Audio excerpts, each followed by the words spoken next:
Hi friends, welcome to home vibes with Nageshwari. ఈరోజు నేను కరివేపాకు చికెన్ చేశానండి పిల్లల కోసం అని చెప్పి.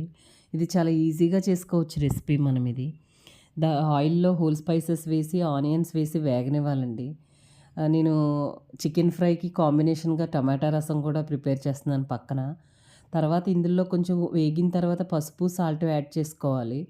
యాడ్ చేసుకున్న తర్వాత మనం మ్యారినేట్ చేసిన చికెన్ ఉంటుంది కదా, మనం ఆయిలు పసుపు అవన్నీ వేసుకుని మ్యారినేట్ చేసుకుంటాం కదా, అది ఆ చికెన్ వచ్చి ఇందులో వేయాలి.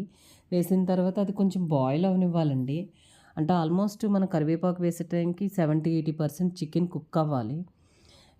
నేనైతే ఇందులో నూరిన మసాలా వేసుకుంటున్నాను. తడి మసాలా అంటున్నారు కదా, మా మదర్ వాళ్ళ ఇంట్లో ఇదే వాడతారండి, ఈ మసాలానే వాడతారు. అది పక్కకు పెట్టిన తర్వాత ఈలోపు కరివేపాకుని మనం రెడీ చేసుకోవాలి. కొంచెం కడిగి డ్రై చేసి దాన్ని పాన్లో వేసి మనం ఫ్రై చేయాలండి. కొంచెం ఆయిలును మిరియాలు వేస్తే, మామూలుగా మనం వేరే ఏ మసాలా అయినా వేసుకోవచ్చు, కాకపోతే నేనైతే పిల్లల కోసం కాబట్టి మిరియాలు వేస్తున్నాను. మిరియాలు వేసి కొంచెం చల్లారిన తర్వాత మిక్సీకి తీసుకొని మనం పౌడర్లా చేసుకోవాలి. ఈలోపు మనం మన చికెన్ ఇది అయిపోతుంది కదా, 80% కుక్ అయిపోతుంది. సో మనం ఈ పౌడర్ తీసుకెళ్ళి కరివేపాకు ఏదైతే ఉందో అది తీసుకుని వెళ్ళి ఈ చికెన్లో వేయాలి.